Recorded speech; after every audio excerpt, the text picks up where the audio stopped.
ишкана 2004 жылдан бери ишке киргизилген. Мурун кичине цех болуп 2 тонна сүт менен баштап 2013 жылы биринчи реконструкция өткөрүп, азыр мына силер көрүп аткандай ушундай жаңы оборудованияларды алып келип, жаңы здание, жаңы оборудование ушулорду кылып реконструкция 2013 жылы жасаганбыз. Гарантийный фонд менен биз былтыр Минсельхоздун кластерный развитиясы боюнча кредиттерди алганбыз. Ошондо гарантийный фонд бизден ошо алып аткан кредиттин 50%-ин каржылап берген да. Залог. Жакшы жардам болду бизге фермерлерибизге чоң жардам болду.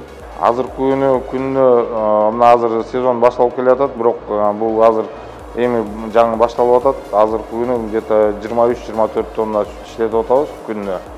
Бирок апрель майларга где-то бир 35-38 тонна сүт иштетебиз деп пландаштырып атабыз да. Почти Талас областынын баарынан алабыз. Ар бир областта өзүнүн приемный пункттар бар. Талас районунда, биякта азыр Манас районунда да бир приемный пункт ачылып атат. Буюрса бир жуманын ичинде ишке кирип, алда уже иштеп калат. Заводдун өзүндө 46 киши иштейт. Мен берде бүт ошо охрана, водительдер баарын бирик 46 болот. Сыр май, майдын 2 түрүн чыгарабыз, сырдын 5 түрүн чыгарабыз.